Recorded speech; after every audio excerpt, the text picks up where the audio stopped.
Hello everyone, I hope you all are doing well. Welcome back to Yasmin Sayyed official NCERT series NCERT reading series हमारी जो चालू है उसमें हमने काफी सारे बहुत सारे चैप्टर्स कवर कर लिए हैं. लाइक फॉर एग्जांपल हमने बायोलॉजी क्लासिफिकेशन किया, we moved on to kingdom plantae, we did kingdom animalia, we also did 12th standard के कुछ चैप्टर्स हुए like human health and diseases हुए हैं. और अब तक हमने जो है महाराष्ट्र बोर्ड 12th स्टैंडर्ड, ठीक है, महाराष्ट्र बोर्ड 12th स्टैंडर्ड का जो है हमने केमिस्ट्री वाला सब्जेक्ट स्टार्ट कर दिया है. We have started with the very first chapter solid state, ठीक है. This is for students of Maharashtra board. मैंने ये स्टार्ट कर दिया है और ये chapter I guess last lecture से खाली अपलोड करना बाकी है. एंड इसकी डीपीपी, इसके जो क्वेश्चन प्रैक्टिस होंगे जो आपको टेक्स्ट बुक में दिए हैं उसका भी एक वीडियो बनेगा, उसके सोल्यूशंस भी हम डिस्कस करेंगे. ओके, अब हम कर रहे हैं अपनी NCERT reading series. This is for both जो सीबीएसई बोर्ड के बच्चे हैं उनके लिए भी है, एज वेल एज जो नीट एस्पिरेंट्स हैं उनके लिए भी है. सो वेरी इंपॉर्टेंट जो मैं जो पॉइंट ऑफ व्यू यहाँ पर हम देख के चल रहे हैं, that is as per NEET exam. As per NEET exam हम यहाँ पर तैयारी करेंगे, मतलब यहाँ पर लॉन्ग आंसर्स की तैयारी नहीं होने वाली है. We will put out only focus on the types of questions that can come from your MCQ type questions, of course, ठीक है. तो अब ये चैप्टर जो है दैट इज ह्यूमन रिप्रोडक्शन, ठीक है. बिल्कुल ये वही चैप्टर है जो या तो आप ईयरफोन्स लगा के सुनते हो या तो आप कोई नहीं होता है तब देखते हो, राइट. ऐसा सिर्फ अभी तक के है. फर्स्ट ईयर में ये चैप्टर का एक अलग, ठीक है, टेंशन रहेगा. ये chapter is not just given in this, उतना ही नहीं रहेगा, इसके अंदर और भी चीजें आ जाएगी, ठीक है. सो ये चैप्टर अभी जितना इंटरेस्टिंग लग रहा है ये उतना हेक्टिक होगा आगे जाके, ठीक है. So let's start with this chapter. सबसे पहले तो ये चैप्टर में है क्या और इसका भी काम की बात करते हैं कि इसके अंदर कितना वेटेज है, इस चैप्टर का कितने क्वेश्चंस बनने का इसके अंदर से चांसेस है. तो अगर आप प्रीवियस ईयर से क्वेश्चंस देखोगे, हर साल 2 से 3 क्वेश्चन इसके अंदर से बने ही है. दैट मीन्स 15 मार्क्स आपके यहाँ से पकड़ के चलो. इसके आगे आपको दिया है chapter reproductive health. Reproductive health से 3 क्वेश्चन हर साल बनते ही है. 2 से 3 क्वेश्चन रिप्रोडक्टिव हेल्थ से भी बनते हैं. तो यहाँ से भी आप समझो 15 मार्क्स, तो आपके 25 से 30 मार्क्स जो है ये 2 चैप्टर से बन रहे हैं. Out of how many questions, 45 questions आपके जो है उसके अंदर से 5 से 6 क्वेश्चन ये 2 चैप्टर से आना कंफर्म है, ठीक है. तो यहाँ पे आपका ध्यान क्या होना चाहिए कि what are the important points. Important points क्या है? मेल रिप्रोडक्टिव सिस्टम देखो इंपॉर्टेंट, नीट के एग्जाम में एनसीईआरटी पूरी इंपॉर्टेंट है. अगर आप पूरी एनसीईआरटी को भी हाईलाइट कर रहे हो तो आप गलत नहीं कर रहे हो, बिकॉज कहीं से भी क्वेश्चन आ सकता है. सब इंपॉर्टेंट है, ठीक है. हमारा ज्यादा ध्यान कहाँ होना चाहिए? देखो ये जो लास्ट के 3 पार्ट है ना, ये 3 पार्ट में का जो हॉर्मोन्स के अंदर का क्या काम होता है, हॉर्मोन्स क्या रोल होता है, हॉर्मोन्स का क्या रोल होता है, फंक्शन क्या है, ये सबसे ज्यादा इंपॉर्टेंट है. बाकी मेल रिप्रोडक्टिव सिस्टम हम पढ़ने क्या वाले हैं, मेल रिप्रोडक्टिव सिस्टम सबसे पहले करेंगे, उसके बाद हम देखेंगे फीमेल रिप्रोडक्टिव सिस्टम. ये दोनों पार्ट में आपको बेसिकली एनाटॉमी बताई गई है कि फीमेल रिप्रोडक्टिव और मेल रिप्रोडक्टिव के अंदर कौन से पार्ट्स आते हैं और वो पार्ट्स के अंदर कौन से सब पार्ट्स हैं, उनका क्या नाम है, क्या फंक्शन है, वहां पर क्या बनता है, क्या सीक्रेट होता है, ऑल दोस थिंग्स. नेक्स्ट आ जाता है गैमेटोजेनेसिस. ये जो रिप्रोडक्टिव सिस्टम पूरा हम देख रहे हैं इसका काम क्या है? गैमीट्स बनाना. गैमीट्स क्यों बनाना है? आगे जाके फर्टिलाइजेशन होना है, ठीक है. तो menstrual cycle and gametogenesis, these 2 are very important points, ठीक है. गैमेटोजेनेसिस से ज्यादा important I guess menstrual cycle है, बिकॉज मेंस्ट्रुअल साइकिल से एक क्वेश्चन आता ही है. तो यहाँ पर एक ध्यान आपका होना चाहिए. Then comes fertilization implantation. यहाँ ये मैंने जो बताया ये लास्ट के जो 3 पॉइंट्स है उससे आगे प्रेगनेंसी दिया है, एम्ब्रियोनिक डेवलपमेंट के बारे में बात की गई है, ठीक है. तो मतलब यहाँ पर हम बेसिकली एम्ब्रियोजेनेसिस समझेंगे और फिर एम्ब्रियोलॉजी, मतलब कि आपको बेसिक एम्ब्रियोलॉजी इसके अंदर बताई गई है कि एम्ब्रियो का डेवलपमेंट कैसे होता है, how it reaches foetus, and after that, after your, ठीक है, 3 पूरे ट्राइमेस्टर्स खत्म हो जाने के बाद में जो पार्चुरेशन का टाइम आता है, what is parturition and what it consist of, कैसे हार्मोनल चेंजेस होते हैं, उसके आगे आ जाता है lactation. All these points are very important और ये सब आज के लेक्चर में हम इस पूरे प्लेलिस्ट में हम कवर करेंगे. आज हमारा जो मेन टॉपिक होगा that will be mail reproductive system. आज हम मेल रिप्रोडक्टिव सिस्टम के बारे में समझेंगे. तो वी ऑल नो हम कैसे हैं, ह्यूमंस कैसे होते हैं, सेक्सुअली रिप्रोड्यूसिंग एनिमल्स है, ठीक है. We are sexually reproducing. हमने बात की थी एनिमल किंगडम के अंदर कि दूसरा भी एक होता है, कौन सा होता है, असेक्सुअल रिप्रोड्यूसिंग वाले भी एनिमल्स होते हैं ना. असेक्सुअली जो रिप्रोड्यूस करते हैं, मतलब असेक्सुअली और सेक्सुअली आप इसको कैसे, ठीक है, अलग कैसे करोगे, इसको आप कैसे सेपरेट करोगे. What is sexual reproduction, what is asexual reproduction, is sexual reproduction only limited in humans? Of course not. Animals के अंदर सेक्सुअल रिप्रोडक्शन देखा जाता है. बहुत सारे हायर वर्टिब्रेट्स जो होते हैं वो सेक्सुअल रिप्रोडक्शन शो करते हैं. उनके अलावा क्या सेक्सुअल रिप्रोडक्शन प्लांट्स में देखा जाता है?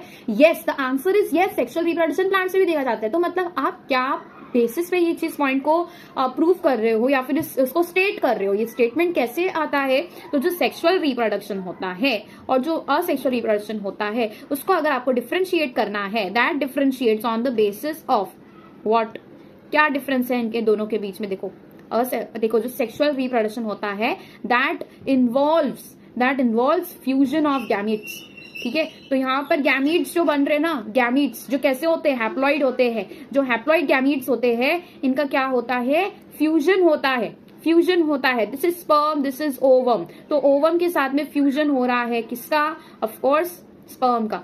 तो this is sperm, this is ovum, ये हो रहा है इन case of humans and many other vertebrates.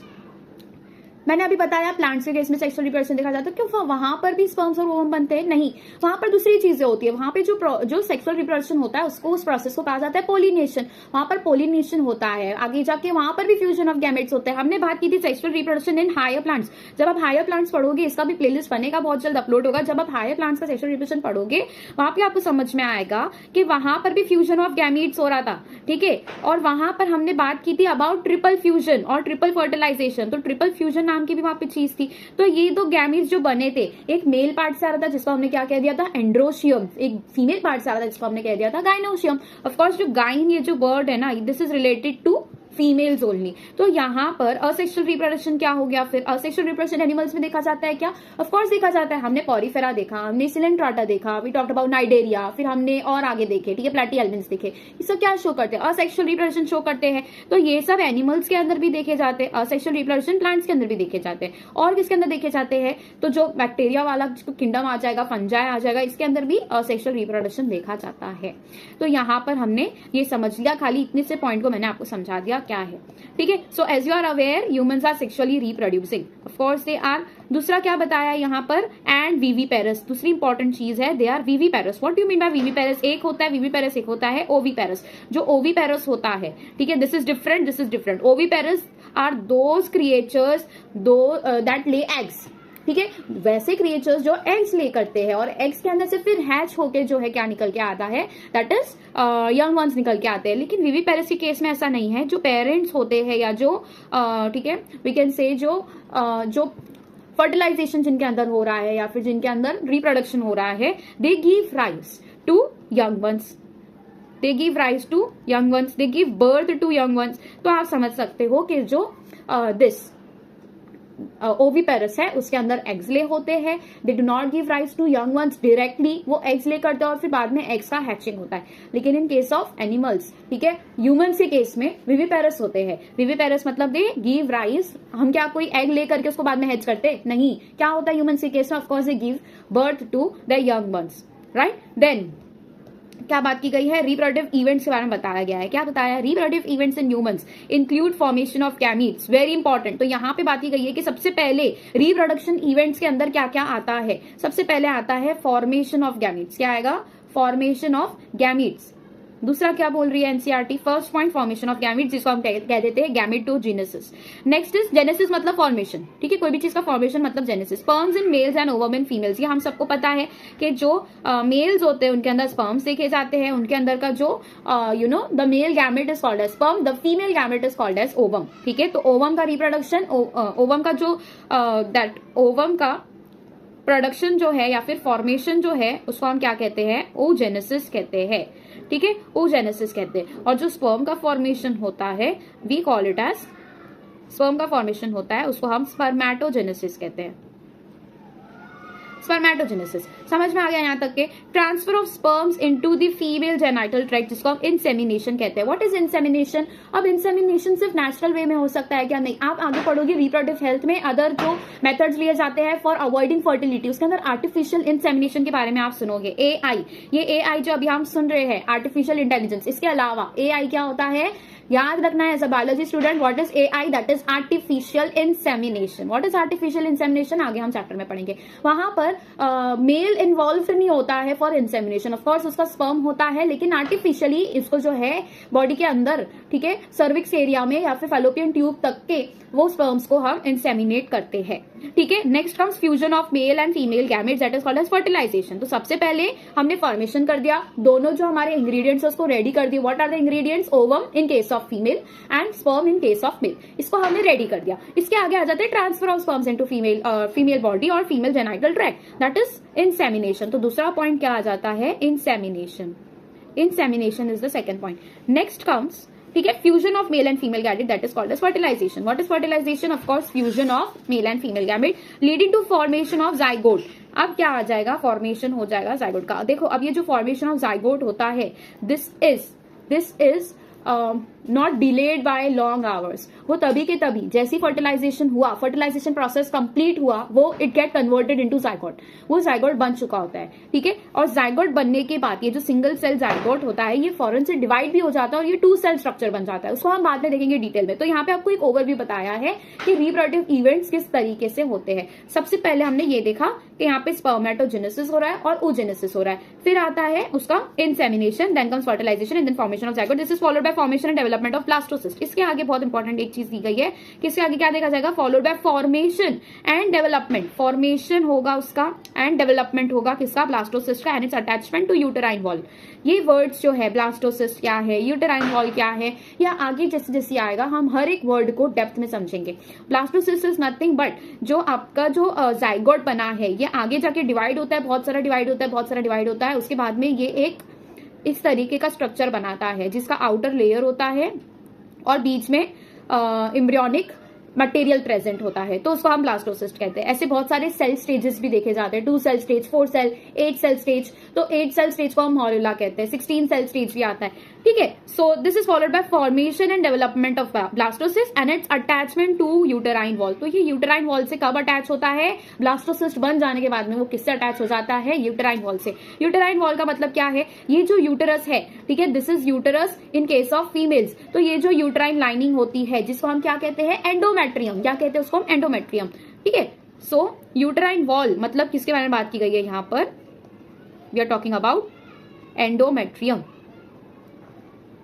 The inner layer. वहां पे जाके ये सपोज करते हैं इस तरीके से जो लेयर बनी है यहाँ पर, इस तरीके से जो एंडोमेट्रियम बना हुआ है, यहाँ पे जाके वो ब्लास्टोसिस्ट, ठीक है, वो जाके अटैच हो जाता है। इसको हम कहते हैं इम्प्लांटेशन। इसको हम क्या कहते हैं? इम्प्लांटेशन। मतलब ये हमने कैसा व्यू देखा है, इसके सामने से हमने इसको एक वी कैन से इसके एक तरीके से हम सामने से व्यू देख रहे हैं इसको हम। क्योंकि यहाँ पे क्या हो रहा है, ठीक है, कोरोनल प्लेन से हम इसको देख रहे हैं। यहाँ पर क्या हो रहा है, इस तरीके से जो बनी हुई है लाइनिंग, ये पूरे एंडोमेट्रियम की लाइनिंग है और इसके अंदर ये पूरा अपना जो जाइगोट है वो जाके इम्प्लांट हो रहा है। मतलब वो अंदर की तरफ सीड जैसे जाती है उस तरीके से ये जाता है और इम्प्लांट हो जाता है। मतलब कि अब ये अगर इम्प्लांट हो गया है तो ये जो यूट्राइन वॉल है ये इसको पूरा कवर कर लेते हैं। अब समझ में आया कैसे इम्प्लांट हो रहा है? ये एंडोमेट्रियम में जाके बैठता है। Next comes the embryonic development, जिसको हम जेस्टेशन कहते हैं। तो हम जब कहते हैं फॉर अ प्रेग्नेंट वुमन कि she is in her gestation period, मतलब कि जाइगोट फॉर्मेशन हो गया है, ब्लास्टोसिस जाके इम्प्लांट हो गया है, अब उसका डेवलपमेंट चालू होगा, उसका मैच्योरेशन चालू होगा, and that period is called as gestation period. तो जेस्टेशन क्या है? एम्ब्रियो का development, that period is called as gestation. Next comes and delivery of the baby, that is parturition. Parturition समझ में आया? What is parturition? Normally delivery of baby, ठीक है, समझ आ जाना चाहिए, बहुत ईजी है। Now next comes this you have learn, ठीक है, मतलब पहले का अपने को पूछ रहा है, you have learn that these reproductive events occur after puberty. We all know this. Fertilization and insemination and all these things after puberty ही हो सकती है, ठीक है। तो यहाँ पे अगर मैं आपको एक बेसिक सा चीज समझाऊं कि सबसे पहले जो है हमने क्या क्या पढ़ लिया, एक पेज इसके आगे ऐड करती हूँ मैं, ठीक है, just a second.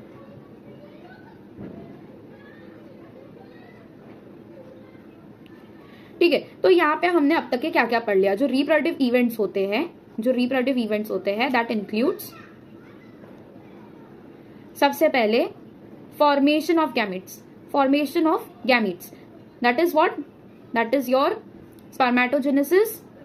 Spermatogenesis in case of males and oogenesis in case of females. तो एक फीमेल हो गई, ठीक है, और एक मेल हो गया।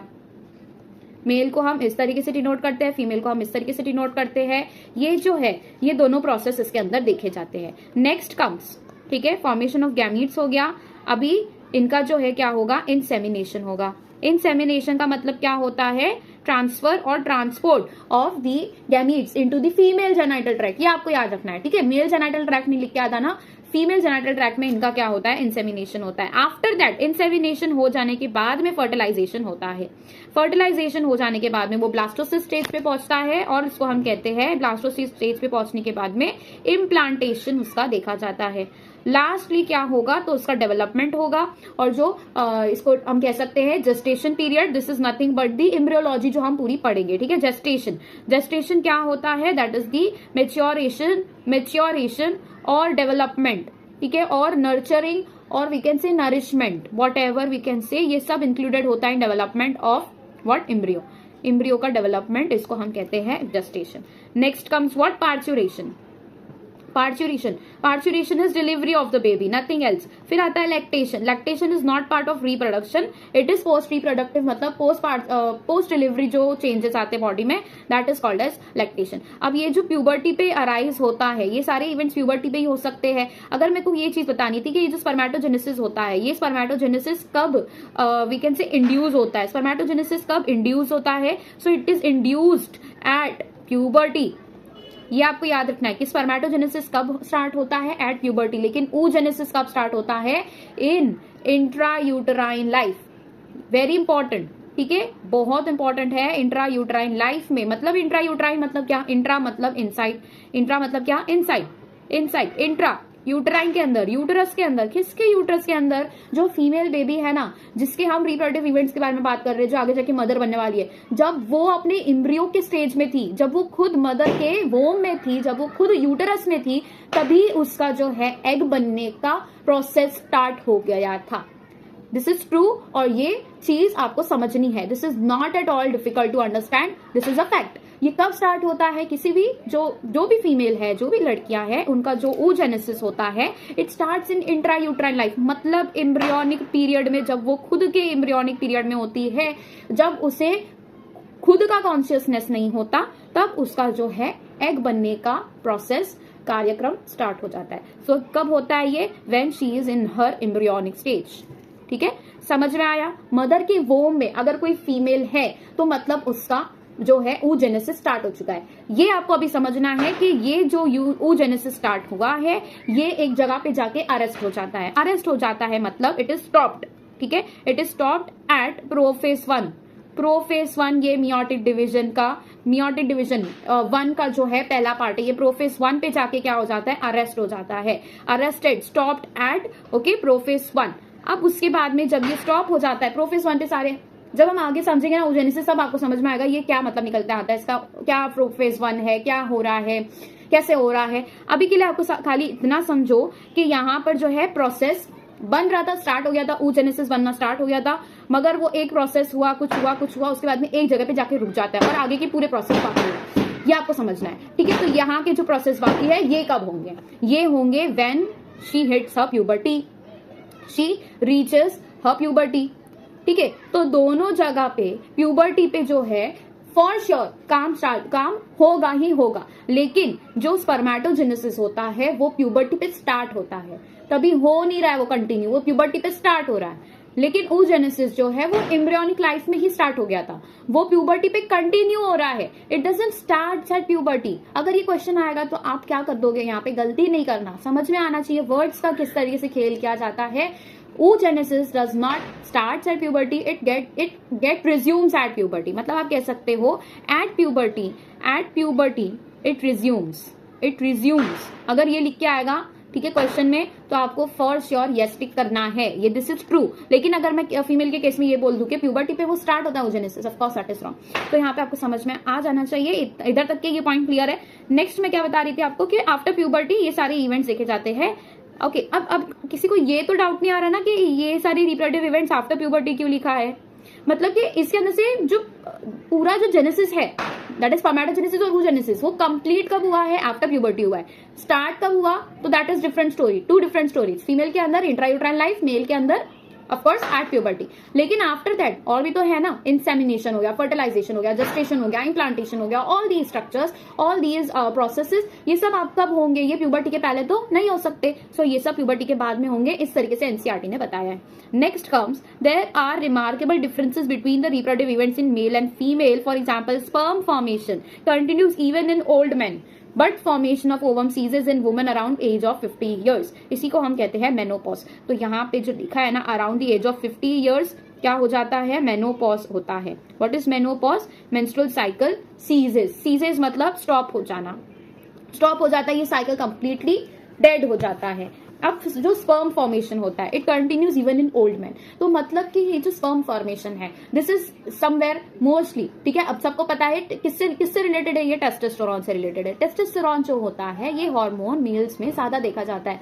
अगर कोई आपको ये बोल रहा है testosterone is not found in females, that is wrong. Testosterone females में होते हैं, बट लो लेवल्स होता है टेस्टोस्टेरोन का काफी। टेस्टोस्टेरोन हाई लेवल्स होता है इन मेल्स। तो वहां पर जो है टेस्टोस्टेरोन बंद नहीं होता, कभी भी उसका प्रोडक्शन बंद नहीं होता, इसलिए यहाँ पर ये ओल्ड मैन में भी देखा जाता है। टिल दैट डेथ वो उनका जो स्पर्म फॉर्मेशन है वो कंटिन्यू होता रहता है। स्पर्म की क्वालिटी चेंज हो सकती है, स्पर्म की क्वांटिटी चेंज हो सकती है, स्पर्म का स्ट्रक्चर चेंज हो सकता है, विद एज वो थोड़ा डिमिनिश हो सकता है, या फिर स्पर्म काउंट कम हो सकते हैं, या वॉट एवर, क्वालिटी खराब हो सकती है, लेकिन स्पर्म का फॉर्मेशन नहीं रुकेगा। But in case of female, egg का प्रोडक्शन और नहीं होता आफ्टर देयर बर्थ। मतलब once a baby girl is born, after that उसके एग का जो है और वो प्रोडक्शन नहीं होगा। उसका जो जितने एग्स बन चुके ना इंट्रायूट्राइन लाइफ में, प्रोफेज 1 पे आके रुक गए थे, उसी का मैच्योरेशन आगे होगा। तो ये आपको समझ में आ रहा है मैं किस तरीके से इसको डिफरेंशिएट कर रही हूँ। आप आई होप आप लोग ये सब चीज का पॉइंट वाइज नोट डाउन इसके आप कर रहे होंगे, नोट्स बना रहे होंगे। सो ये आपको पॉइंट बहुत इंपॉर्टेंट था याद रखने के लिए कि क्या डिफरेंस है। एक तो स्टार्ट कब होता है, दूसरा सीज कब होता है। स्टार्ट इनका हुआ प्यूबर्टी पे, मेल के केस में प्यूबर्टी पे स्टार्ट हुआ, एंड तक के रहा। फीमेल के केस में इंट्रायूट्राइन लाइफ में उन्होंने स्टार्ट कर दिया, बीच में रोक दिया, एट प्यूबर्टी वो वापस कंटिन्यू होता है, and after a certain limit, after a certain age वो स्टॉप हो जाता है, इट सीजेस। ठीक है, let us examine the mail and female reproductive system now. अब मेल रिप्रोडक्टिव सिस्टम, अब मेल रिप्रोडक्टिव सिस्टम के अंदर क्या क्या आता है, let's see. Male reproductive system, it consists what? The male reproductive system is located, it is located in pelvis region. Pelvis region, pelvis region क्या है? देखो मैं जब ये पढ़ा रही हूँ ना बायोलॉजी, आई एम एक्सपेक्टिंग कि मतलब आई होप और we can say I think कि जो सुन रहा है ना उसे कुछ नहीं पता, तो मैं बताती हूँ। दिस इज योर एब्डोमेन, ठीक है, ओके, ये तुम्हारी टांगे है, ठीक है, ये जो एरिया है ना कमर के पास का, this is called as pelvis. इसको हम पेल्विस कहते हैं, जहां पे आपको बहुत बड़ी बड़ी बोन्स फील होगी और आगे की तरफ एक उठी हुई बोन भी फील होगी, पॉइंट लाइक स्ट्रक्चर फील होगा, तो वो हिप बोन है तुम्हारी। ठीक है, पेल्विस के अंदर क्या होती है, मोस्ट इंपॉर्टेंटली हिप बोन होती है। तो जो हिप रीजन है, जो आपका पूरा हिप का जो एरिया है, दिस पर्टिकुलर एरिया, ऊपर जो है ना पूरा, ये पूरा जो स्ट्रक्चर है ना, ये पूरा क्या कहलाता है, पेल्विस कहलाता है, ये पूरा एब्डोमेन कहलाता है। तो these all structure is called as abdomen. लेकिन उसके ऊपर भी जो स्ट्रक्चर प्रेजेंट है ना, यहाँ पे जहाँ पे लंग्स होता है, इसको हम क्या कहते हैं, ये पूरे रीजन को थोरैक्स कहते हैं। तो अब आपको बॉडी को डिफरेंशिएट करने आना चाहिए। यहाँ पे नेक बनी होगी बंदे की, ठीक है, तो ये नेक का रीजन हो गया, यहां से यहां तक के थोरैक्स रीजन आ जाता है, ये पूरा एब्डोमेन का रीजन आ जाता है, यहाँ पे उसकी कमर आई, ठीक है, वेस्ट रीजन आया, हिप रीजन आया, इसको हम पेल्विस कहते हैं। पेल्विस स्पेशली कौन सा रीजन है, जो हिप बोन के अंदर प्रेजेंट है, मतलब कि हिप बोन इस तरीके से कैविटी लाइक स्ट्रक्चर बनाती है, ठीक है, तो ये जो कैविटी के अंदर प्रेजेंट है that is called as pelvis, वो पूरे को हम पेल्विस कहते हैं। तो यहाँ पे आपको समझना है कि जो मेल रिप्रोडक्टिव सिस्टम होता है वो कहाँ पे प्रेजेंट होता है, पेल्विस रीजन में प्रेजेंट होता है। It includes a part of testis along with accessory ducts, glands and external genitalia। क्या इसके अंदर डिफिकल्ट लग रहा है आपको, टेस्टिस, ये सारे नाम याद रखने डिफिकल्ट है, या what is the confusion in this chapter, please let me know in comment section. अभी हम समझते हैं एक एक करके what is a pair of testis. A pair of testis मतलब इसके अंदर क्या आ जाते हैं, the structures that we see in male reproductive system. ठीक है, अ पेयर ऑफ टेस्टिस क्या है, पेयर ऑफ टेस्टिस में दीज टू थिंग्स, ये जो है these are termed as what, testis, इसको हम क्या कह देते हैं, टेस्टिस। अब ये जो टेस्टिस होता है ये आपको याद रखना है, ये वर्ड जो है ये करेक्ट है, this is use for plural, okay, और ये जो टेस्टिकल्स होते हैं this is use for singular, testicle is singular, एक पूरे इसको हम क्या कहेंगे टेस्टिकल कहेंगे, और ये दोनों का मिला के हम क्या कहेंगे टेस्टिस कहेंगे। तो ये दोनों का हमने टेस्टिस कह दिया। ये जो स्ट्रक्चर यहाँ पे दिखाई दे रहा है this is called as what, of course ये पूरे स्ट्रक्चर को हम क्या कह देते हैं पेनिस, ठीक है। These are all included in external genitalia, ठीक है, male external genitalia, pair of testis along with accessory ducts glands and external genitalia, मतलब एक्सटर्नल जेनिटेलिया में आपका क्या आ जाएगा पेनिस आ जाएगा, ठीक है। और ग्लैंड्स के अंदर जो आपको पता है ऑफ कोर्स प्रोस्टेट ग्लैंड आ जाते हैं, बोल्वोरिथ्रल ग्लैंड आ जाते हैं, सेमिनल वेसिकल्स आ जाता है। तो सेमिनल या फिर सेमाइनल बोल दो, ये सब एक ही है। सेमिनल वेसिकल्स यहाँ पर अपने सिक्रीशंस देता है। डक्ट्स आ जाते हैं, डक्ट्स का मतलब क्या होता है कोई भी पैसेज, किसी भी पैसेज को हम क्या कहते हैं डक्ट्स कहते हैं। तो इस तरीके से जो भी पैसेज या ट्यूब्स, ठीक है, ट्यूब्स की तरह जो स्ट्रक्चर दिखाई देता है उसको हम डक्ट्स कहते हैं। ट्यूब से थोड़े बड़े होते हैं डक्ट्स, ठीक है। तो ये आपको याद रखना है। जैसे कि ट्यूब्यूल्स, अगर मैं कहीं पे बोलूं ट्यूब्यूल्स, ठीक है, ट्यूब्यूल्स अगर मैं बोल दूं तो ट्यूब्यूल्स जो होते हैं वो सबसे माइन्यूट होते हैं, सबसे माइन्यूट होते हैं, ठीक है। तो इसको हम क्या कह देते हैं ट्यूब्यूल्स। उससे बड़े आ जाते हैं ट्यूब्स, ठीक है, उसके ऊपर आ जाते हैं डक्ट्स, ठीक है। तो ये जो एक्सेसरी डक्ट्स है इसके अंदर कौन से एक्सेसरी डक्ट्स आते हैं, तो हमारे पास बहुत सारे डक्ट्स हैं। मेल सिस्टम के अंदर आपको मिलेंगे सेमिनल वेसिकल्स, ये भी डक्ट का पार्ट है, डक्ट का ही पार्ट हुआ, एक तरीके से पैसेज बना रहा है। फिर आ जाता है आपका एपिडिडमस, ठीक है, एपिडिडमस, और फिर आ जाएगा next is what your rete testis, और फिर आ जाता है वास एफेरेंस, जिसको हम वासा एफरेंशिया कहते हैं, वास एफरेंस, और आ जाता है vas deferens, this is called as vasa deferentia. और डक्ट्स के अंदर क्या आ जाएगा यूरिथ्रा आ जाएगा, एक्सेसरी डक्ट्स के अंदर क्या आ जाएंगे यूरिथ्रा आ जाएंगे, ठीक है। तो ये सब आपको पॉइंट्स याद रखने हैं, फाइन। नेक्स्ट डक्ट्स के बाद में ग्लैंड्स मैंने बता दिया, bulbourethral gland, prostate gland, seminal vesicles, all this. External genitalia में पेनिस आ जाएगा। आई होप यहाँ तक सब कुछ क्लियर है। Will start with the anatomy of the testis. यहाँ पे आपको टेस्टिस के बारे में बताया गया है, क्या बताया गया है, लेट्स फाइंड आउट, ठीक है। टेस्टिस जो होते हैं they are situated outside the abdominal cavity. यहाँ पे मैंने बताया था ये एब्डोमेन है, ठीक है, ये आपका एब्डोमेन है। यहाँ के बाहर से जो रीजन में ये पूरा है एब्डोमेन है, जहाँ पे आपका पेट आता है, इंटेस्टाइन्स आती है, किडनीज आती है, बहुत सारे स्ट्रक्चर्स आ जाते हैं, तो लीवर आ जाता है, all the structures are included in your abdomen. यहाँ से जो नीचे की तरफ, जो वेस्ट के रीजन में जो नीचे की तरफ पाया जाता है वो हो जाता है पेल्विस। पेल्विस के भी बाहर, एब्डोमेन के पूरे बाहर जो आपका स्ट्रक्चर निकल के आ रहा है that is called as your, ठीक है, टेस्टिस, ठीक है। ऐसा कोई structure, these are the structure और they are situated outside abdominal cavity within a pouch called scrotum. तो यहाँ पे आपको समझना ये जरूरी है कि ये जो है दिस पर्टिकुलर स्ट्रक्चर, इस तरीके से जो स्ट्रक्चर बना है, ठीक है,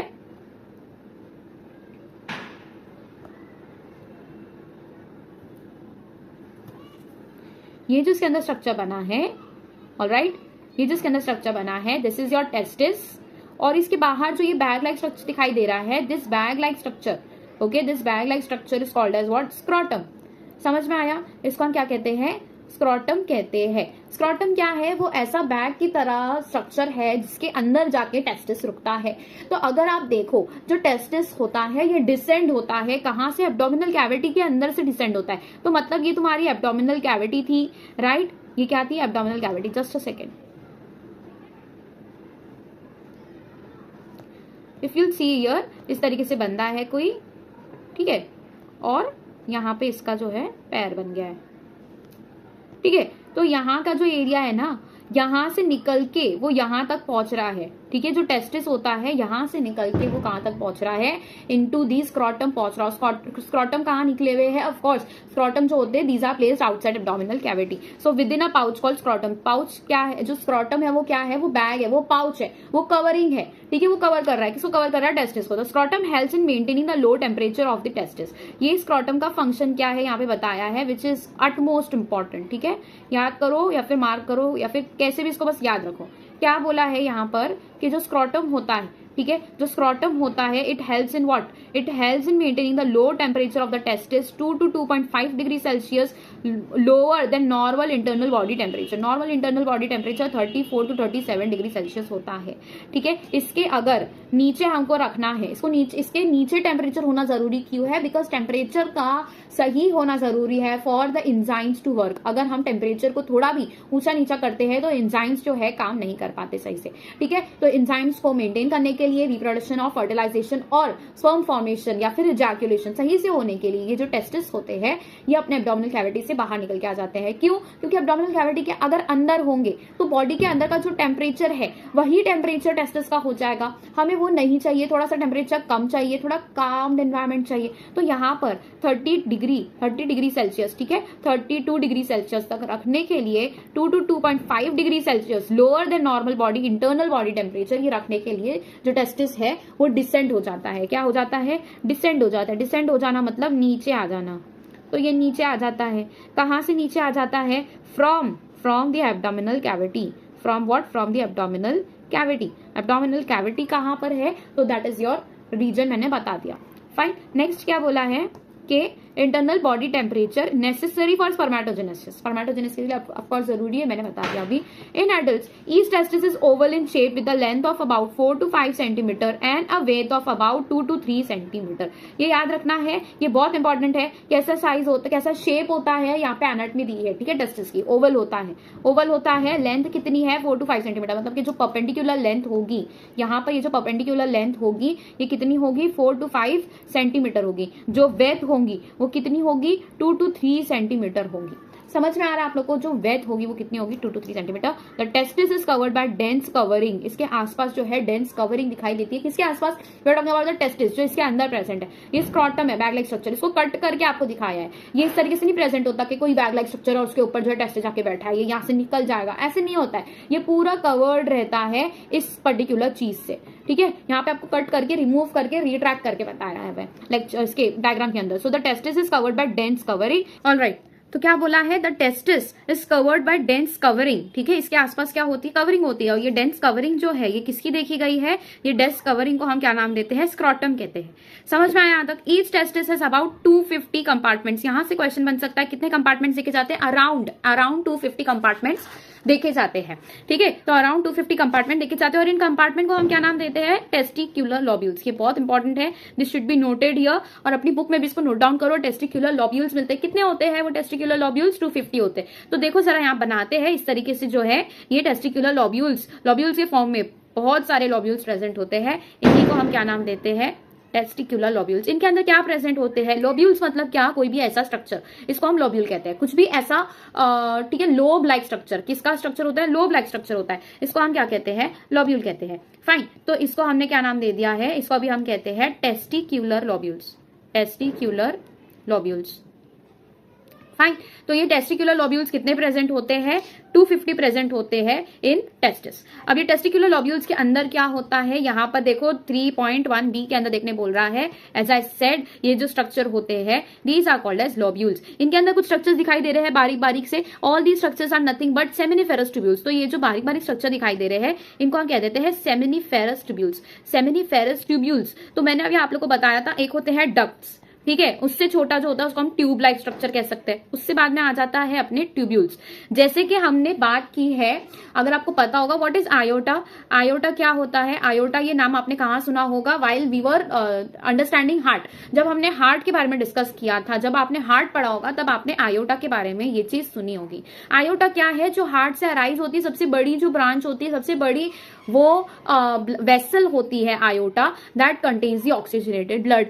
ये आपको समझ में आया? तो जो आयोटा है that is the largest artery, we can say largest artery. तो जो आयोटा होती है वो सबसे बड़ी आर्टरी होती है। उसके बाद में ट्रंक आ जाता है, ट्रंक है, ठीक है। उसके बाद में क्या आ जाएगा? We have arteries. वो किसमें डिवाइड हो जाती है? Into arteries. और ये आर्टरीज आगे और किसमें डिवाइड होती है? आर्टेरियोल्स में डिवाइड होती है। So this is very important. तो जो आयोटा है उसके आगे और ट्रंक्स भी बनते हैं और फिर आर्टरीज देखी जाती है। पूरी बॉडी में हमारे आर्टरीज देखी जाती है और उसके बारीक बारीक जो, ठीक है, स्ट्रक्चर्स होते हैं और ज्यादा डिवाइड होते हैं उसको हम आर्टेरियोल्स बोलते हैं। फाइन। अब आर्टेरियोल्स के आगे आपको कैपिलरीज भी मिलती है। सो ऑल दीज थिंग्स, ठीक है।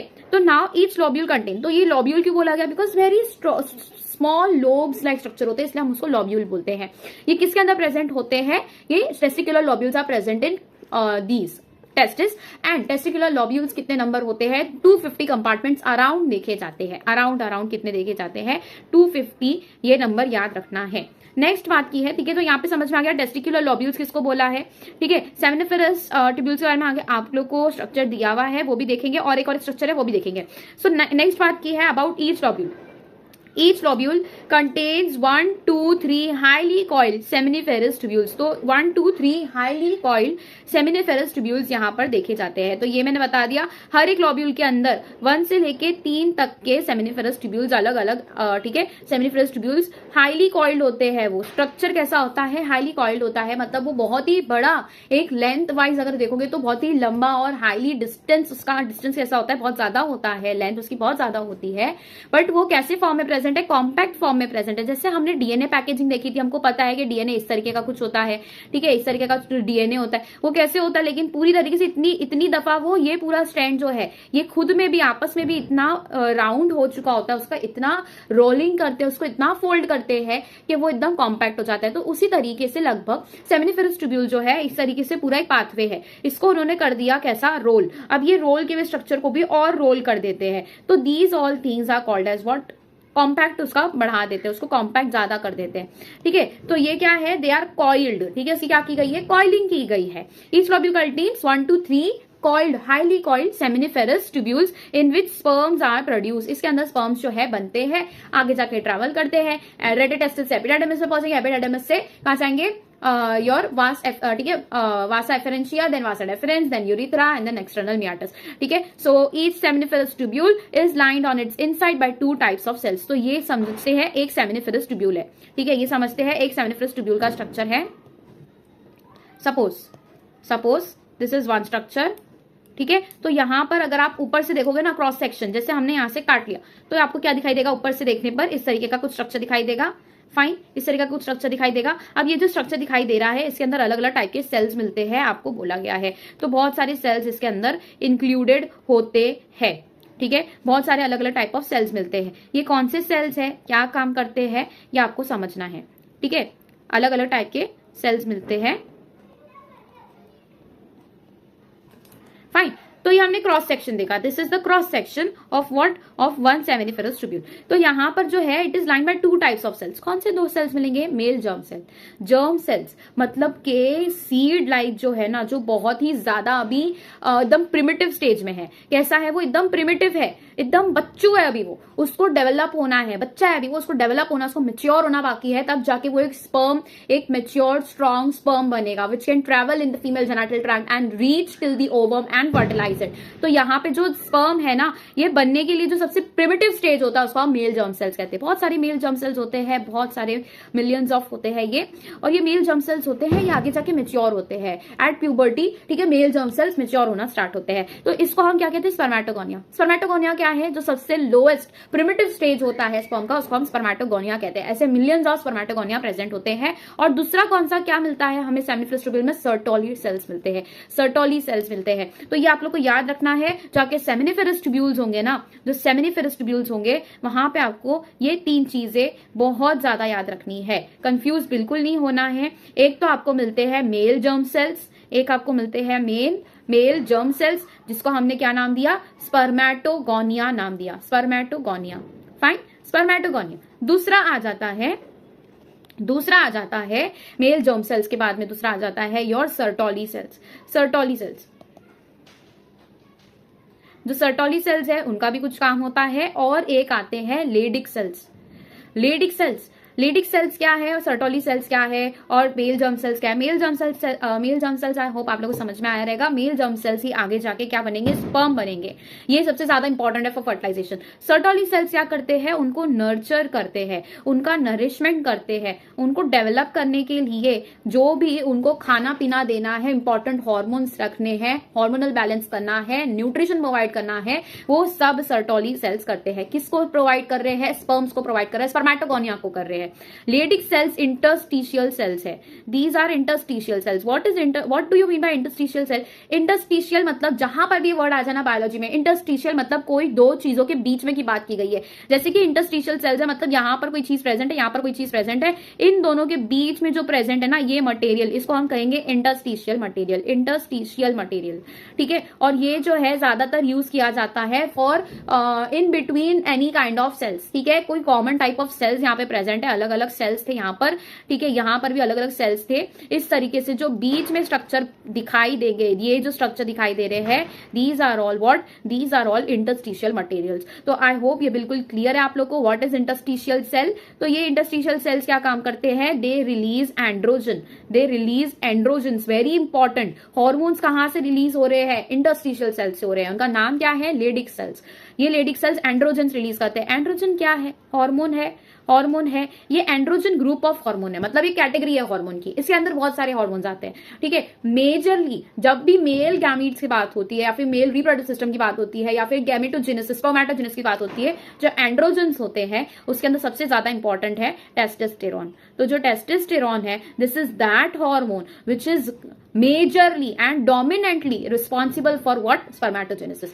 स्पर्म नहीं बनने का कारण सबसे बड़ा यही होता है कि टेस्टोस्टेरोन लेवल कम है या फिर टेस्टोस्टेरोन इम्बैलेंस हो गया है, कुछ का भी ज्यादा हो गया या फिर एकदम कम हो गया है। तो ये टेस्टोस्टेरोन क्या है, ये एक हार्मोन है। दे कम अंडर व्हाट, टेस्टोस्टेरोन के अलावा और भी हार्मोन देखे जाते हैं, दे कम अंडर एंड्रोजन्स ग्रुप, ठीक है। मैं नाम भी नहीं ले रही हूँ हार्मोन का क्योंकि बहुत बड़े नाम है, अगर आप जाके उसको याद करने बैठ जाओगे ये सब अननेसेसरी है। टेस्टोस्टेरोन और एंड्रोजन से हटके आपको कोई नाम नहीं आने वाला है इन case of mail repressive system में। ये दो आपको खाली याद रखना है। तो यहाँ पे हमने बात किया अबाउट सर्टोली सेल्स। मैंने सर्टोली सेल्स का काम बताया, याद रखना है, नरिशमेंट प्रोवाइड करता है टू द डेवलपिंग स्पर्मेटोगोनिया।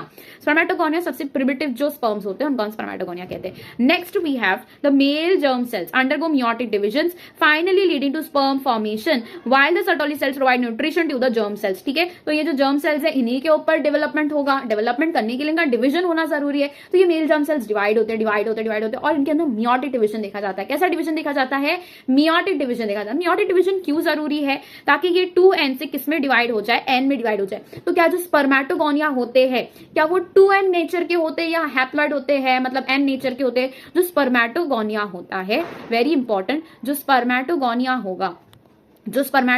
होगा वो 2n नेचर का होगा। मतलब कैसा होगा, डिप्लॉइड होगा, मतलब इसके अंदर 46 क्रोमोसोम्स प्रेजेंट है। हमारा एम क्या है, इसको n बनाना है, मतलब 23 क्रोमोसोम्स लाने हैं इसके अंदर, ठीक है, 23 क्रोमोसोम्स लाने हैं। तो इसके लिए कौन सा प्रोसेस काम आता है, ऑफ कोर्स मियोसिस काम आता है, ये आपको याद रखना है, ठीक है। So the male germ cells undergo meiotic division finally leading to sperm formation. और ये पूरे स्पर्म फॉर्मेशन में जो नरिशमेंट प्रोवाइड करने का काम कर रहा है, एनर्जी प्रोवाइड करने का काम कर रहा है, ये न्यूट्रिशन कौन प्रोवाइड करता है, जर्म सेल्स को सर्टोली सेल्स करते हैं। Next important thing is the regions outside the seminiferous tubules called interstitial spaces. अब जो आउटसाइड सेमिनिफरस ट्यूब्यूल्स, ठीक है, यहाँ पे मैंने बात की थी जो इंटरस्टिशियल के बारे में मैंने क्या बताया था कि जैसे कि कोई भी दो चीज के बीच में जो चीज प्रेजेंट होती है उसको हम इंटरस्टिशियल कहते हैं। तो जैसे ये एक क्या है, ये क्या है, क्रॉस सेक्शन है, cross section of one seminiferous tubule, ठीक है, वन सेमिनिफरस ट्यूब्यूल। ये दूसरा सेमिनिफरस ट्यूब्यूल प्रेजेंट है, तीसरा। ऐसे कितने सारे सेमिनिफरस ट्यूब्यूल है,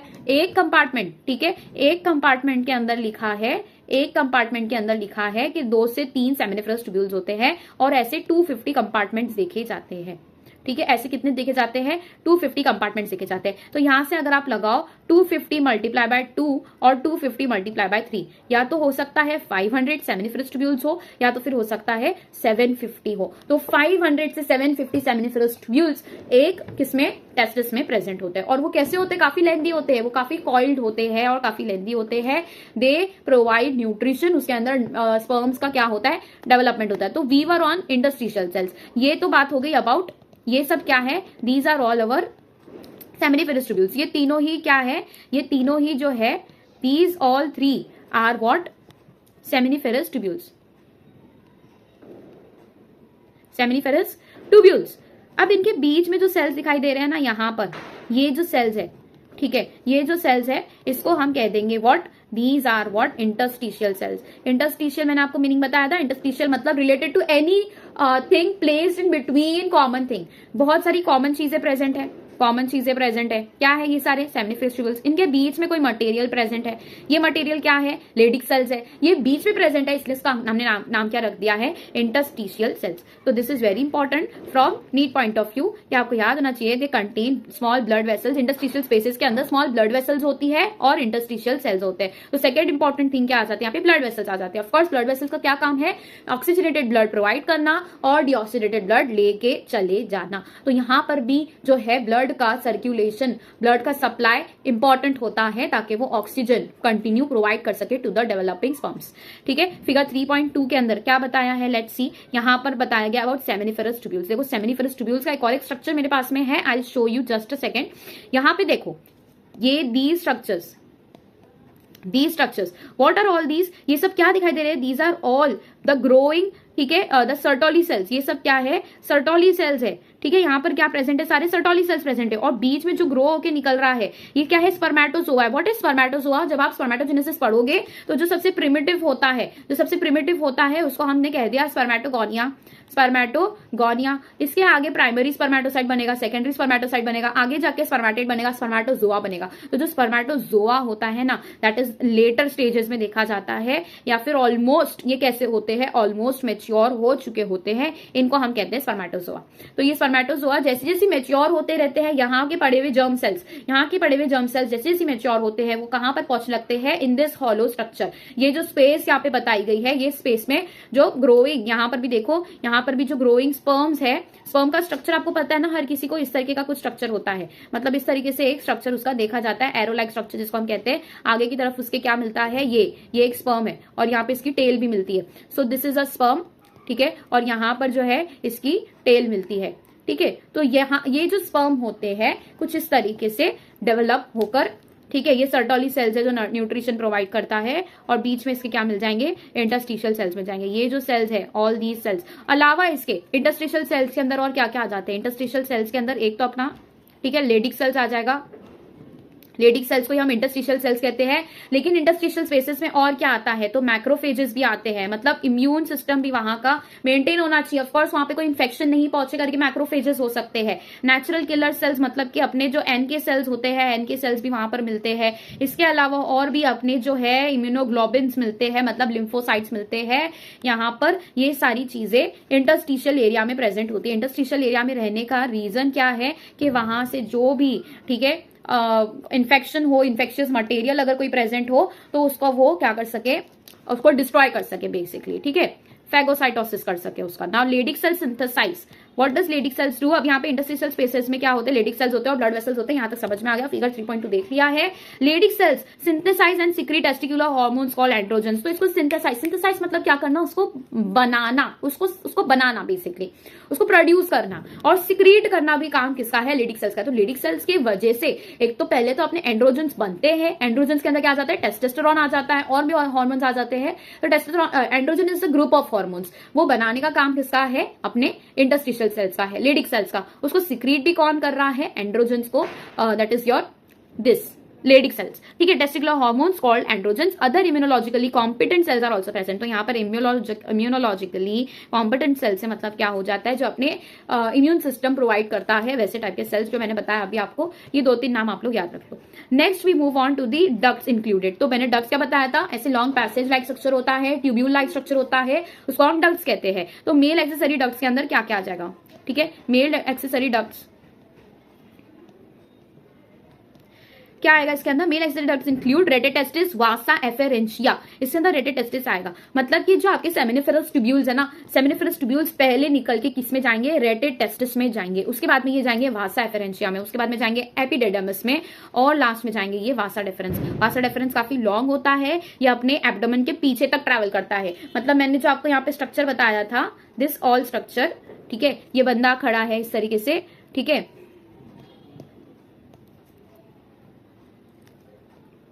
ये जो बंदा खड़ा है यहाँ पर, यहाँ पे इसका एब्डोमेन प्रेजेंट है, ये पूरा ये दो एरिया जो है ये पेल्विस का रीजन है। तो यहाँ से पीछे की तरफ तक जा रहा है ना, this is your vast deferens. ये पीछे की तरफ मतलब एब्डोमेन तक जा रहा है, वो एब्डोमेन मतलब दिस ऑल रीजन जहां पे आपके ऑर्गन्स प्रेजेंट है, वहां तक ट्रेवल कर रहा है, this is your Vasa difference. तो ये आपको समझना है कि अलग अलग ट्यूब लाइक स्ट्रक्चर है, वो ट्रेवल करते हैं बॉडी में, और उनको उनका एक डेस्टिनेशन है, वहां तक उनको पहुंचना। फर्स्ट डेस्टिनेशन क्या होगा, male external genitalia, that is penis. Penis मतलब अपने यूरिथ्रा के अंदर तक उनको जाना है, यूरिथ्रा तक पहुंचना है, ताकि फ्रॉम देयर यूरिथ्रल मियाटस वो बाहर निकले, राइट। सो फिगर 3.1 बी के अंदर अगेन बोला है कि we can see all the structures over here. सबसे पहले ये हो गया टेस्टिस, दिस इज टेस्टिस। इसके बाहर जो स्ट्रक्चर दिया है this is scrotum, this is testis. इसके अंदर जो कंपार्टमेंट्स दिए हैं इसको हमने टेस्टिकुलर लॉब्यूल्स बोल दिया। इसके अंदर थ्रेड लाइक स्ट्रक्चर दिखाई दे रहे हैं ये सेमिनिफरस ट्यूब्यूल्स है जो कि ओपन होते हैं इनटू रेटिटेस्टिस। अब मैं रेटिटेस्टिस बताती हूँ आप लोग को। ये जो नेटवर्क लाइक स्ट्रक्चर दिखाई दिया है ये ओपन एरिया है और ये पूरा कैसा है,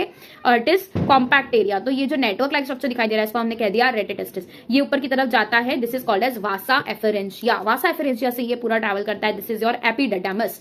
एपिडेडमस से ये आगे जाएगा इनटू वासा डिफरेंस। तो ये पूरा वासा डिफरेंस हो जाता है, ठीक है। This is Vasa difference. जो आगे जाके ना फोल्ड हो जाता है ये यूरिटर वाला पार्ट है। You can see very clearly over here ये यूरिटर आ रहा है। यूरिटर कहां से आ रहा है, यूरिटर कहां से आ रहा है, late me know in the comment section. Kidney से आ रहा है, आंसर क्या होगा यहाँ पर, ये कहां से आ रहा है, किडनी से आ रहा है। This is ureter, this is ureter. और ये कहां से अराइज होता है, फ्रॉम किडनी। ये किडनी से आ रहा है और जहां कहां आ रहा है ये यूरिथ्रा में जा रहा है।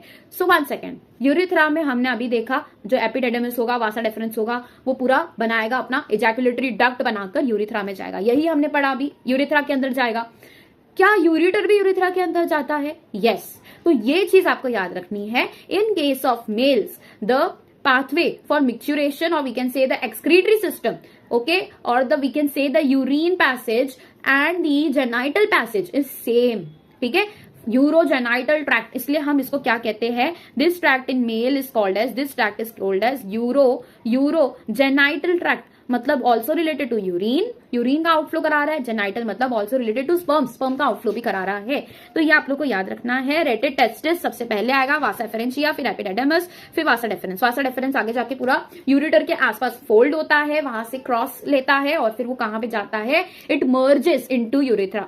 Next comes the seminiferous tubules. Okay, now seminiferous tubules of the testis open into Vasa efferentia through rete testis. Of course हमने ये जो स्ट्रक्चर जो हम सीक्वेंस देख रहे हैं ये बहुत ज्यादा इंपॉर्टेंट है। सबसे पहले बात की गई अबाउट वासा सेमिनिफरस ट्यूब्यूल्स। ये जो होते हैं टेस्टिस के अंदर, दे ओपन इनटू वासा एफरेंशिया थ्रू रेटिटेस्टिस। तो ये पहले नाम वासा एफरेंशिया का आया, मतलब पहले वासा एफरेंशिया आता है, नहीं, थ्रू रेटिटेस्टिस बोला है। थ्रू रेटिटेस्टिस मतलब रेटिटेस्टिस से होता हुआ वो किसमें ओपन हो रहा है, वासा एफरेंशिया में ओपन हो रहा है।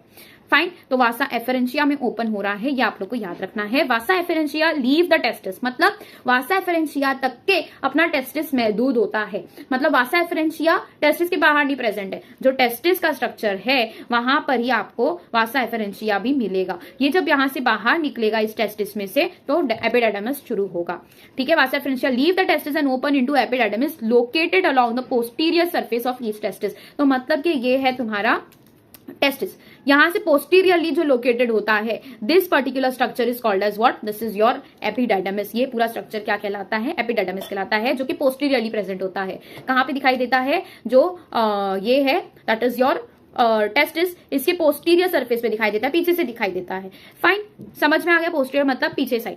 Testis open into what, they open into Vasa efferentia through retitestis. The vasa efferentia leave the testis open into epididymis located along posterior surface of each testis. The epididymis leads to vasa deferens, okay, that ascends to abdomen. ये line बहुत important है, इसको mark करो यहाँ पे अच्छे से और लिखो अपनी बुक में। जो वासा डिफरेंस होता है वो एब्डोमेन तक ट्रैवल करता है। वासा एफरेंशिया तो रेटिटेस्टिस अपने ये टेस्टिस के अंदर ही प्रेजेंट है, वो टेस्टिस के बाहर नहीं जा रहा है। वासा एफरेंशिया एक जगह पर महदूद होता है, वासा डिफरेंस एब्डोमेन तक जाता है। I am repeating these things ताकि आप लोग को अच्छे से याद हो जाए। जो एपिडेडमस होता है it leads to vasa deferens, ठीक है।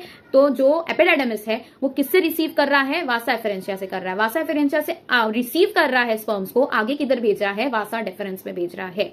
Vas deferens that ascends, ascends एक मैंने बताया था अभी, डिसेंड, डिसेंड मतलब नीचे की तरफ उतर जाना। यहाँ पे बात की गई है अबाउट एसेंड। एसेंड का मतलब क्या होगा, ऊपर की तरफ उठ जाना, सीधी सी बात है। असेंड करेगा to the abdomen and loops over the urinary bladder. As I said to you all, ureter, ये यूरिटर के बाद में से फोल्ड होके जा रहा है और लूप लाइक स्ट्रक्चर, मतलब लूप लाइक स्ट्रक्चर मतलब इसके आगे जाके वो क्या कर रहा है, उसको लूप्स ओवर, मतलब कि if this is your urinary bladder और यहां से निकल के आई है यूरिटर, इस तरीके से अगर यहां से दिस इज यूरिनरी ब्लैडर और यहां से यूरिटर आ रही है तो वो यहां पे ट्रैवल करेगा, ठीक है। यहां पर ट्रैवल करा उसने यूरिटर के पास और वो कहां पर तक फोल्ड होके जाता है यूरिनरी ब्लैडर तक के फोल्ड होके, मतलब लूपिंग मतलब उसको आगे से इस तरीके से फोल्ड कर देना, तो मतलब वो यूरिनरी ब्लैडर के पास फोल्ड होके एंटर करता है। It receives a duct from seminal vesicle opens into urethra. अब सेमिनल वेसिकल ये क्या है, ये ग्लैंड्स में आता है। ये किस में आता है, ये ग्लैंड्स में आता है। तो ग्लैंड्स में सबसे पहला हमने कौन सा ग्लैंड पढ़ लिया, सबसे पहले जो सेमिनिफरस ट्यूब्यूल से आगे जाके एपिडिडमिस से वासा डिफरेंशिया से जाकर वो सबसे पहले जो स्पर्म्स होते हैं किससे अपने सिक्रीशंस कलेक्ट करते हैं, from seminal vesicle. Seminal vesicle secretions निकालते हैं जो कि किसके अंदर पूरे मर्ज हो जाते हैं विद दी वासा डिफरेंशिया। और ये वासा डिफरेंशिया, ठीक है, वास डिफरेंस जो था, ठीक है, वास डिफरेंशिया और वास डिफरेंस प्लस, ठीक है, वास differentia plus what, your seminal vesicle का जो डक्ट निकल के आया है, ये दोनों डक्ट मिला के क्या बनाते हैं, एजैक्यूलेटरी डक्ट। अब ये जो इजैक्यूलेटरी डक्ट है ये किसके अंदर जाके फ्यूज होता है, इनटू यूरिथ्रा। यूरिथ्रा क्या है, urethra is nothing but the passage for urogenital secretions, ठीक है। सो एज द क्या लिखा है यहाँ पे, opens into urethra as the ejaculatory duct. Figure 3.1a देखने बोला है, देखते फिगर 3.1a के अंदर क्या बताया है, देखेंगे, इसको मैं समझाती हूँ अच्छे से, ठीक है। नेक्स्ट अभी आ जाता है इसके अंदर, these duct store and transport the sperms from the testis to the outside through urethra. ये क्या करता है, अपने अंदर स्पर्म्स को स्टोर भी करता है और उसके ट्रांसपोर्ट में हेल्प करता है। कौन सा डक्ट है ये, इजैक्यूलेटरी डक्ट। किसके बारे में बात कर रहे हैं, अबाउट इजैक्यूलेटरी डक्ट। ऑलराइट, तो कहां तक थे हम, ठीक है। These duct store and transport the sperms from the testis to the outside through urethra. ये किस डक्ट के बारे में बात कर रहे हैं, इजैक्यूलेटरी डक्ट के बारे में बात कर रहे हैं कि ये जो इजैक्यूलेटरी डक्ट होता है, ये इजैक्यूलेटरी डक्ट किससे बना है, ऑफकोर्स जो वासा डिफरेंस एंटर किया था वहां पर सिक्रीशंस किसके मिले थे, सेमिनल वेसिकल्स के मिले थे, और ये दोनों मिला के कैसे एज अ कॉमन डक्ट, क्या नाम दिया जाता है उसको, इजैक्यूलेटरी डक्ट। ये डक्ट क्या करता है, ट्रांसपोर्ट करता है स्पर्म को from the testis to the outside through urethra. मतलब यूरिथ्रा को पास करते हुए बाहर की तरफ लेके आने के जो डक्ट होता है, which duct is responsible, ejaculatory duct. तो ejaculatory duct is the common duct, ठीक है। इजैक्यूलेटरी डक्ट जो है वो कॉमन डक्ट है, इजैक्यूलेटरी डक्ट कॉमन डक्ट है। ये ओपन हो रहा है इनटू यूरिथ्रा। ये पार्ट हो गया, कौन सा वाला पार्ट है, ये यूरिथ्रा वाला पार्ट है, ये कॉमन डक्ट हो गया। ये कहां से अपने सिक्रीशंस रिलीज कर रहा है, तो एक सिक्रीशन यहां से आ रही है, दूसरी सिक्रीशन यहां से आ रही है। This is your seminal vesicle का सिक्रीशन आ रहा है यहाँ पर, सेमिनल वेसिकल, ठीक है। और दूसरा आ रहा है फ्रॉम दी वास डिफरेंस से आ रहा है, ठीक है, वास डिफरेंस से आ रहा है, ये याद रखना है, ठीक है। सबको समझ में आ गया यहाँ तक के इजैक्यूलेटरी डक्ट क्या है। यहाँ पर अगर आप स्ट्रक्चर में देखो तो भी इसी तरीके से दिखाई देगा। हम पहले सेक्शनल व्यू देख लेते हैं इसका। यहाँ पे आपको एक लैटरल व्यू दिया है, मतलब एक लैटरल व्यू मतलब कि जो आपका ये जो स्ट्रक्चर है ना, ये आदमी खड़ा है ना, इसको यहाँ से कट कर दो और यहाँ से देखो उसको, ठीक है, वो व्यू दिया है, उसको हम लैटरल व्यू कहते हैं। लैटरल मतलब साइडवेज, तो हम साइडवेज से देख रहे हैं लेकिन बीच में से मीडियन प्लेन से उसको कट करके हम लैटरली देख रहे हैं। तो क्या दिखाई देगा, this is your urinary bladder. ये उसका ट्रांजिशन एपिथेलियम होता है। ट्रांजिशनल एपिथेलियम किसमें प्रेजेंट होता है, यूरिनरी ब्लैडर में होता है, ठीक है। तो ये यूरिनरी ब्लैडर हो गया। यहाँ पे अगर आप सही से देखो ये टेस्टिस हो गया, फाइन, ये टेस्टिस हो जाता है, दिस इज टेस्टिस। इसके ऊपर कवरिंग दिखाई दे रही है, वेट, ये टेस्टिस है पूरा, इसके ऊपर ये कवरिंग दिखाई दे रही है, दिस इज योर स्क्रॉटम। पीछे से जो निकल के आया है that is your epididymis. Epididymis किससे जाके कनेक्ट होता है, वास डिफरेंस से जाके कनेक्ट होता है। वास डिफरेंस ऊपर ट्रैवल कर लिया, ठीक है। ये कहां तक ट्रैवल कर लिया, एज यू कैन सी ये चला गया है ऊपर तक के, यूरिनरी ब्लैडर के भी ऊपर तक के ये चला गया है। और ये कहां से फोल्ड होता है, यूरिनरी ब्लैडर के आसपास जाके फोल्ड हो जाता है। और एज यू कैन सी ये जो यूरिटर है, दिस इज यूरिटर, ठीक है, दिस इज यूरिटर। यूरिटर को भी फोल्ड करते हुए ये एंटर किया है, this is your prostate gland, ठीक है। ये तुम्हारा क्या है, ये जो है आगे जाके क्या बना देगा, दिस इज योर यूरिथ्रा, ठीक है। तो ये यूरिथ्रा का ही पार्ट है, this is your ejaculatory duct, ठीक है। ये इजैक्यूलेटरी डक्ट हो जाता है, this common duct is called as ejaculatory duct. ये कहां से सिक्रीशन रिलीज कर रहा है, okay wait, this is your urethra, I am so sorry, यहाँ पे देखो सही से, ये तुम्हारा वास डिफरेंस था, this is your vas deferens. ये सेमिनल वेसिकल है, ठीक है। सेमिनल वेसिकल में से शुगर्स वगैरह रिलीज होते हैं। ये दोनों के डक्ट का ओपनिंग दिखाई दे रहा है। ये इज अ कॉमन डक्ट जो प्रेजेंट है ना, इस पर्टिकुलर पार्ट को हम कह देते हैं इजैक्यूलेटरी डक्ट। ये इजैक्यूलेटरी डक्ट किसके अंदर जा रहा है, यूरिथ्रा के अंदर जा रहा है। यूरिथ्रा और कहां से रिलीज कर रहा है, फ्रॉम यूरिनरी ब्लैडर। ये अपनी कंटेंट्स अपने अंदर कंसिस्ट करता है। तो ये हो जाता है urethra, which is the common passage for what, for urine as well as for the sperms. तो यहाँ पे दोनों चीज आ जाएगी, यहाँ पर दोनों चीज आ जाएगी, और ये पूरा कहां तक के ट्रैवल करेगा, till the penis, till the outer opening which is called as urethral meatus. तो यहाँ पे समझ में आ गया इतना आप लोग को। ये प्रोस्टेट ग्लैंड है, और जो एकदम वेरी स्मॉल चेरी या बेरी लाइक स्ट्रक्चर जिसको हम कह सकते हैं, these are called as bulbourethral gland. ठीक है, बॉल्बो यूरिथ्रल ग्लैंड। ठीक है, नेक्स्ट फिर इसके अंदर जो है एक और एक आपको स्ट्रक्चर दिया है एक्सटर्नल जेनिटेलिया में। जब आप पेनिस पढ़ोगे वहां पर आपको समझेगा ग्लैंड्स पेनिस और फोरस्किन, इसको भी हम आगे पढ़ेंगे। ग्लैंड्स पेनिस क्या है? फोरस्किन ऊपर का टिश्यू है, ठीक है, जो पेनिस होता है इसके ऊपर एक टिश्यू का कवरिंग होता है, this is called as what? Foreskin. Foreskin से आपको याद रखना, ऊपर का जो स्किन है उसको हम फोरस्किन कहते हैं। जब ये स्किन को रिमूव करोगे अंदर की तरफ जो स्ट्रक्चर दिखाई देता है shiny smooth structure, that is called as glans penis, इसको हम क्या कहते हैं? Glands penis. ओके, और वो हाईली कैसा होता है? वैस्क्यूलेटेड होता है। Next is urethra. ठीक है, हम कहां तक पहुंच चुके हैं? यूरिथ्रा तक पहुंच चुके हैं। ये बाहर की तरफ निकाल देगा। यूरिथ्रा का ओपनिंग क्या है? Urethral meatus. Okay, so urethra originates from urinary bladder and extends through the penis to its external opening called urethral meatus. ये कहां से कहां एक्सटेंड करता है? ये यूरिनरी ब्लैडर से आकर कहां तक जाता है? पेनिस के थ्रू होकर आउटर ये जो ओपनिंग है इसको हमने क्या कह दिया? यूरिथ्रल मियाटस कह दिया। ठीक है, इसको हमने क्या कह दिया? यूरिथ्रल मियाटस कह दिया। तो यहां पर जो दिस इज, अब यहां पर ऐसा सामने से हम जो व्यू देख रहे हैं, ठीक है, फ्रंटल व्यू देख रहे हैं, ये आपका यूरिनरी ब्लैडर हो गया। ठीक है, इसको थोड़ा इरेज करके अच्छे से वापस समझते हैं। ठीक है, यहां पर देखो, ये तुम्हारा पूरा यूरिनरी ब्लैडर है, इसके अंदर यूरिन कलेक्ट हो रहा है। कहां से कलेक्ट हो रहा है यूरिन? यूरिटर से हो रहा है। तो ये आ जाते हैं यूरिटर्स। यूरिटर्स कहां से आ रहे हैं? किडनी में से आ रहे हैं, जो कि एब्डोमेन में पड़ा हुआ है। अब यहां पर हम कहां पर थे? Below abdominal cavity, outside abdominal cavity, testis में थे। यहां पर सारा स्ट्रक्चर मैंने आपको पाथवे बता दिया। ये कहां से फोल्ड होके गया है? यूरिटर से फोल्ड होके। ये किसको लूप कर रहा है? It loops the urinary bladder. As per your NCERT, it loops your urinary bladder. ये क्या है? ये जो लीफ लाइक, जिसको सेमिनल वेसिकल को हम क्या कहते हैं? लीफ लाइक ग्लैंड कहते हैं। It is also called as leaf like gland. तो ये जैसे लीफ लाइक स्ट्रक्चर बना रहा है, इसलिए इसको हम कहते हैं लीफ लाइक ग्लैंड। ये लीफ लाइक ग्लैंड जो होता है, ये जो कॉमन पैसेज है ना, ठीक है, किसका? ये जो अपना वास्ट डिफरेंस होता है, ये यहाँ पर एंटर करता है और सेमिनल वेसिकल्स के भी यहाँ पे सिक्रेशन एंटर करते हैं और ये कॉमन डक्ट बन जाता है। So this common duct is called as what? Your ejaculatory duct. Ejaculatory duct जो है, ठीक है, वो जाके इजैक्यूलेटरी डक्ट किसका कॉमन डक्ट है? From the seminal vesicles and the vas deferens. ये इजैक्यूलेटरी डक्ट जाके जब यूरिथ्रा में मिलता है, ठीक है, तो वो कॉमन यूरिथ्रा वहां पर प्रेजेंट होता है। ठीक है, इजैक्यूलेटरी डक्ट कहां पे जाके किसमें मिलता है? यूरिथ्रा में। यूरिथ्रा को किसके दो सिक्रेशंस मिल रहे हैं? इजैक्यूलेटरी डक्ट से जो आ रहे हैं और दूसरा जो यूरिनरी ब्लैडर से आ रहे हैं, ऑफ कोर्स। ठीक है, तो ये अपना पूरा यूरिथ्रा है। यहां पर जो आसपास प्रेजेंट है, दीज टू स्ट्रक्चर्स, ये प्रोस्टेट ग्लैंड हो जाते हैं। दीज चेरी लाइक स्ट्रक्चर्स, ये बॉल्बो यूरिथ्रल ग्लैंड हो जाते हैं। आगे फिर यूरिथ्रा आएगा एंड दैट्स इट। ठीक है, ये फोरस्किन है। फोरस्किन हैज, आई सेड, बाहर का जो कवरिंग होता है उसको हम फोरस्किन कहते हैं, और अंदर की तरफ जो स्किन मेन जो प्रेजेंट होता है उसको हम ग्लैंड्स पेनिस कहते हैं। समझ में आया यहाँ तक के? This is the entire penis. ठीक है, अब यहाँ पर बात की है यूरिथ्रा की। It originates from the urinary bladder, ठीक है, it originates from the urinary and extends through the penis. Through the penis मतलब पेनिस के अंदर से ट्रैवल करता है ये, ठीक है, through the penis to its external opening called as urethral meatus. I hope यहाँ तक समझ में आ गया होगा। अगर कुछ नहीं समझ में आया है, you can comment down any time.